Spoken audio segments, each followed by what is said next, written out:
Hello, crypto fellow travelers. This is Charles Hoskinson broadcasting live from warm, sunny Colorado. And today we get to celebrate something pretty astounding, remarkable, and something I never personally thought I'd see. And I'm glad to see it.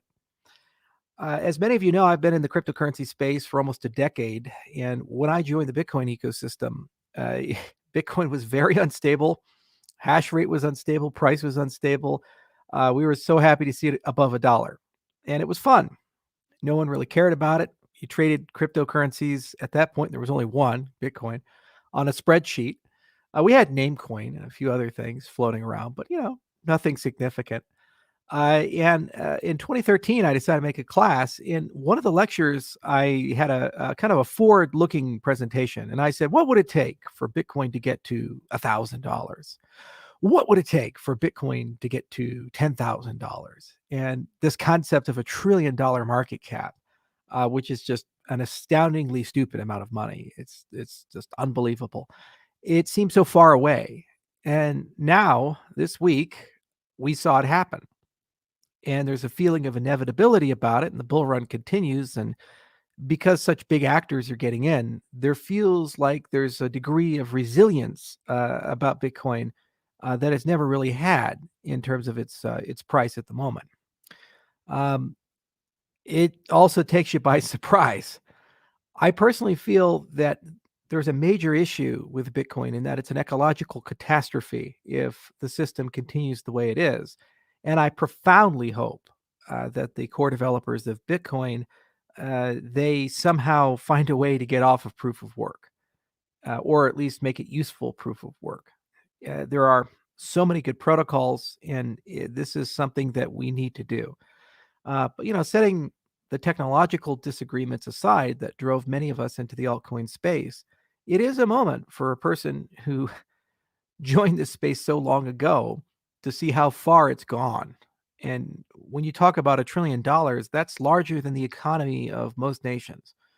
When you talk about $1 trillion, that's tens of millions of users, that's billions of dollars of real economic activity. When you talk about $1 trillion, those are markets that rival the gold markets and the silver markets and the forex markets for most mid-sized trades.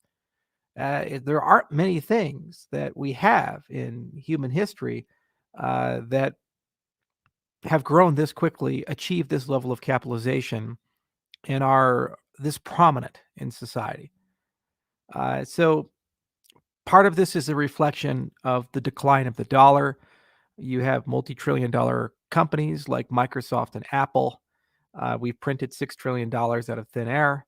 And Elon Musk said it best: in an age of negative interest rates, what else you got? And I believe he's very right in that respect and very prescient in that respect. But it is a moment to reflect and think, well, where are we going to go with all of this? I think in the next 5 years, we're going to see a lot of nation states, their central banks, take positions in cryptocurrencies. I think we're going to see a lot of countries start issuing their own cryptocurrencies. So the CBDC area is going to get very sexy and hot, and there's going to be significant competition from the BIS. And that's a great thing for all of us. I also think people are going to start having a more nuanced conversation about the representation and storage of wealth. We generally look at people and say, that person's a millionaire or a billionaire. We measure that wealth in the national unit of account. This is how much yen they have. This is how many dollars they have. For example, we have the Forbes Rich List, and it shows you all these people, and they have their pictures, who they are, what they've done, and how much they're worth in dollars.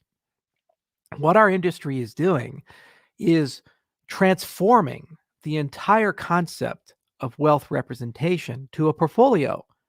Instead of saying, I have X dollars, you'll have a basket, and that basket will have tokens, and those tokens will be fluid.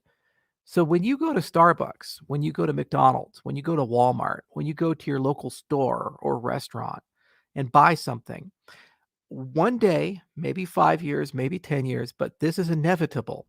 One day, you'll use your cell phone or some digital device or payment card that's programmable.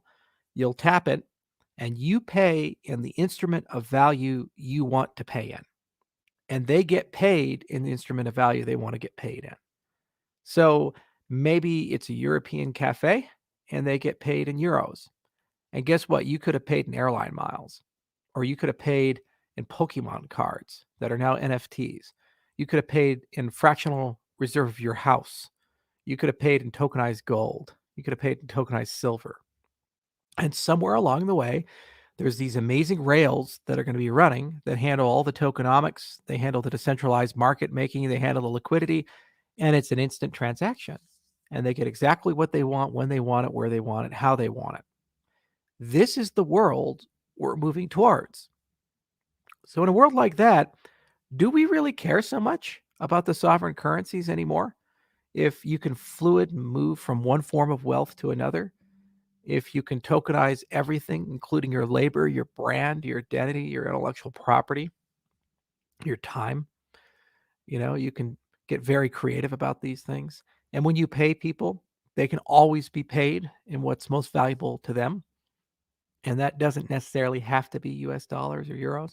And algorithms can run to figure out all the taxes and all the exchanges and so forth. $1 trillion Bitcoin means that is a reality. It's an inevitability. It's going to happen. I don't know if Bitcoin is going to go the way of Yahoo and the way of Mosaic and the way of MySpace, or if Bitcoin is going to be TCP/IP and stick around forever as a foundational protocol. I personally feel there are serious issues that need to be resolved for that durability to come into play. And yes, it absolutely needs programmability, or else it's just going to be replaced. But that's a conversation for a different time. And that's why altcoins exist, and that's why competition exists, and that's why we have a diverse ecosystem. But regardless of where you're at, whether you're a maximalist or a person who loves all these coins or hates all of them, I think it's a moment for all of us to reflect about the fact that we're moving towards portfolio-based value and what this is going to mean for the entire world. This is it. The revolution has come, is here to stay. And in the next few decades, everything is going to change about the way wealth works, the way we think about wealth, the way we work with each other, the way we do business with each other. And that is a direct result of the vanguard that Bitcoin had. It is, in my view, the most significant human invention of the last 100 years. And that includes the internet, bar none. It just is. It's going to transform everything, all society. And this is a milestone, a very visual milestone about why and how. Yeah, there can be collapses. I wouldn't be surprised to see a 30, 40, 50, 60% reduction. But even if that happens, you still have to understand at this point, there's hundreds of billions of dollars floating around, and that's not going anywhere. So even with a correction, doesn't matter anymore. It's inevitable. And we should all celebrate for that. That's a great moment for our industry. It's a great moment for all those who dared to dream. And I'd like to give a personal thank you to all of those who made this happen. Hal Finney, Marty Malmy, and others were there at the very, very beginning, like Block 170 beginning. And Marty and others were some of the first core developers to come by. Gavin, he took his salary in Bitcoin when he was part of Bitcoin Foundation. Mike Hearn was another one. There are dozens during that time period who are now being forgotten or foreshadowed by other events who ought to be honored because they were there when Bitcoin was nothing, as was Roger Ver, who went around convincing every person he ever met they need to take Bitcoin, sometimes in the most annoying way possible, but it turned out to be a pretty effective way. And he's a marketing machine. Eric Voorhees is another one who went through this amazing transformation and has started some of the best companies in our industry. And what was so cool is that these stories are now codified in wonderful books that are floating around, like Nathaniel Popper's Digital Gold and other such things like Age of Cryptocurrency. And they tell these amazing stories of people all across the world who come from all wakes of life. Some political firebrands, others social entrepreneurs, but they were all unified with a common purpose, which is we can do better.